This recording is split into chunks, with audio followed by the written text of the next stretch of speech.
Next 9 news में आपका स्वागत है। मैं हूं आपके साथ अबरारुल हक रहमानी। दर्शकों, मनीष सिसोदिया को लेकर एक बार फिर से नज़रें जो है वो गड़ी हुई है कि आखिरकार मतलब इतने लंबे समय से जेल में रहने के बावजूद भी जो हालिया दिनों में कोर्ट की सुनवाई हुई, उस सुनवाई में भी ईडी ने यही दलील दी है कि मनीष सिसोदिया एक पावरफुल व्यक्ति हैं, एक बड़े पद पर रहे हुए व्यक्ति हैं। तो जाहिर सी बात है कि वो अपने प्रभाव से कहीं ना कहीं कई साक्ष्यों को मिटाने की कोशिश कर सकते हैं। और ये बात लगातार हम आपको बता रहे हैं। कई जो है हियरिंग की अगर हम बात करें, लगभग दर्जनों भर ऐसी हियरिंग हो गई होगी जिसमें सीबीआई ने ठीक यही दलील जो है वो रखी है। हालांकि फिर से एक बार मनीष सिसोदिया को जमानत मिलते मिलते रह गई। अब अगली सुनवाई पर यह तय होगा, लेकिन इस मामले को आज हम जो है पुख्ता तौर पर समझने की कोशिश करेंगे कि आखिरकार मनीष सिसोदिया ने जो अंतरिम जमानत मांगी थी चुनाव को लेकर, प्रचार प्रसार को लेकर, वो नहीं देना क्या सीधे तौर पर आम आदमी पार्टी जो आरोप लगा रही थी उसको सच साबित करती है। जो कह रही थी आम आदमी पार्टी के चुनाव के चलते ही ये पूरा का पूरा तामझाम जो है वो कहीं ना कहीं किया जा रहा है। आइए इस मामले से जुड़ा हुआ एक रिपोर्ट। सभी पत्रकार बंधुओं को नमस्कार।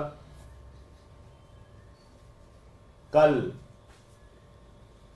भारत के गृह मंत्री ने, अमित शाह जी ने एक राष्ट्रीय टीवी चैनल पर खुलेआम झूठ बोला, खुलेआम देश की जनता को गुमराह किया और भारतीय जनता पार्टी की रिश्वतखोरी को, उनके ऊपर लगे आरोप को, उनके ऊपर लगे गुनाह को छिपाने का प्रयास किया। जिस बात के प्रमाणित तथ्य हैं, जिस बात की मनी ट्रेल है, जिस बात के सबूत पूरे देश और दुनिया के सामने आ गए हैं, उस बात को गृह मंत्री जी ने कल एक राष्ट्रीय टीवी चैनल पर नकारने का और तथ्यों को झुठलाने का काम किया। और मैं बिंदुवार करके आज देश के सामने पूरा सच लाना चाहता हूं। वो सच क्या है? ईडी के द्वारा जिस शरद रेड्डी को किंगपिन बताया गया शराब घोटाले का, ईडी के द्वारा जिस शरद रेड्डी को मुख्य घोटालेबाज बताया गया शराब घोटाले का, उस शरद रेड्डी के द्वारा 60 करोड़ रुपए की रिश्वत भारतीय जनता पार्टी को दी गई है। और ये सीधे सीधे क्विड प्रो को का मामला है। उससे रिश्वत ली गई और उसको बचाया गया। कार्रवाई होनी चाहिए भारतीय जनता पार्टी के नेताओं के ऊपर,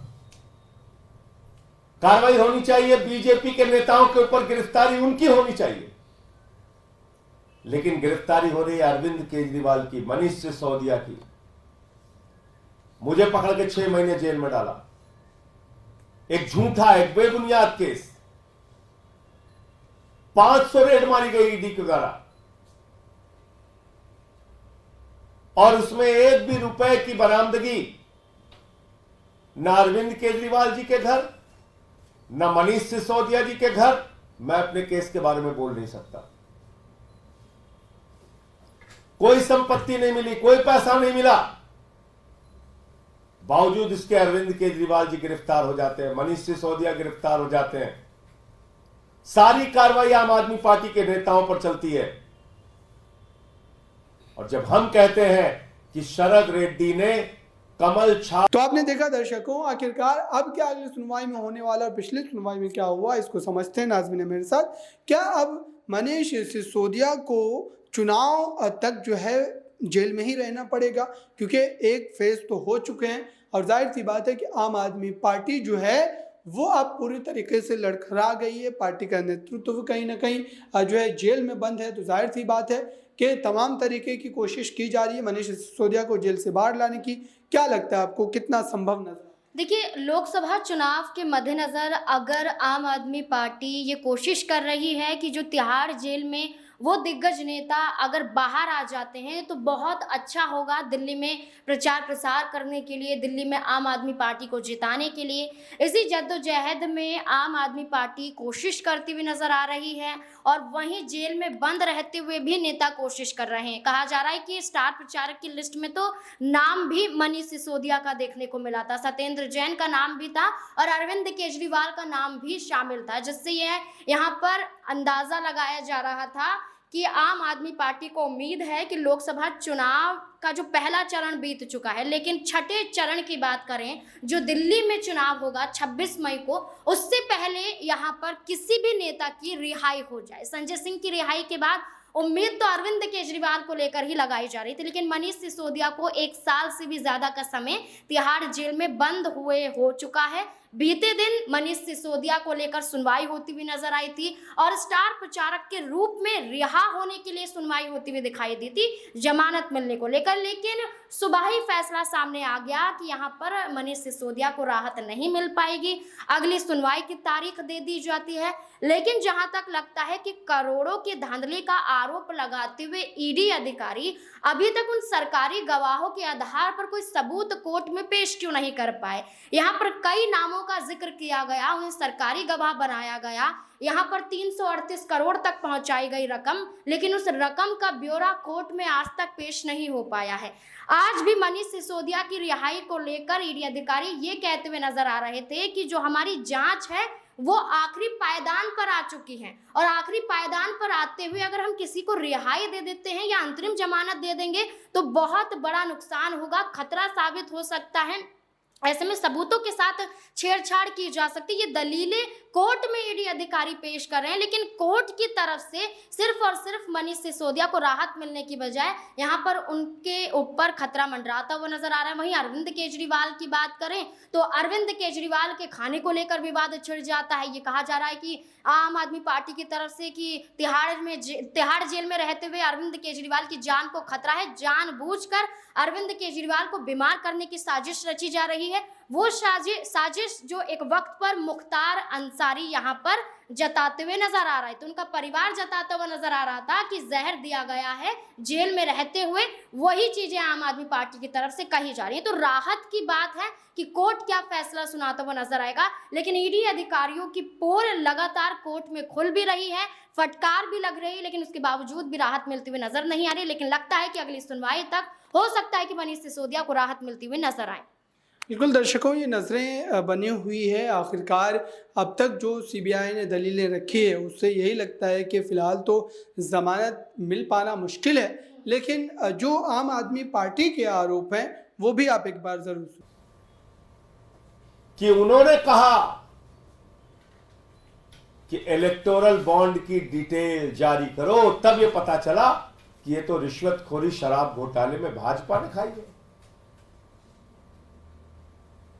ये तो आभार व्यक्त करना चाहूंगा, धन्यवाद देना चाहूंगा देश की ओर से माननीय मुख्य न्यायाधीश जी का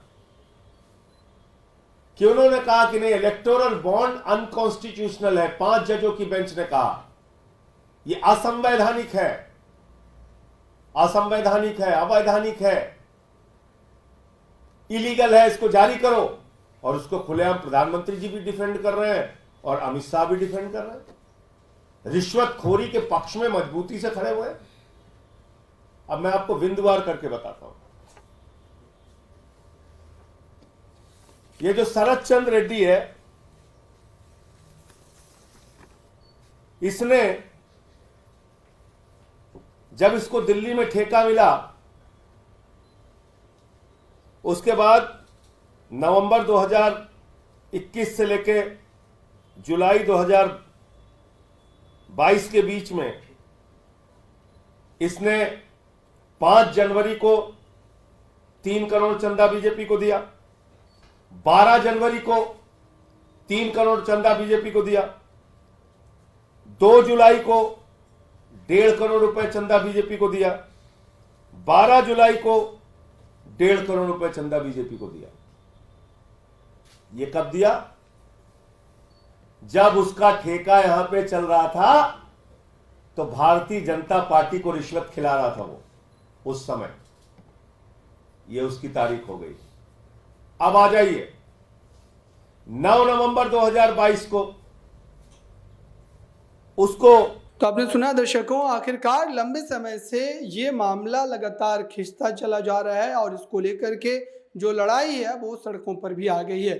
फिलहाल 2024 के चुनाव पर इसका कितना असर पड़ेगा ये भी देखने वाली बात होगी और अगली सुनवाई में क्या मनीष सिसोदिया के लिए कोई राहत की खबर आने वाली है। इस रिपोर्ट में बस इतना ही। जुड़े रहें नेक्स्ट 9 न्यूज़ के साथ।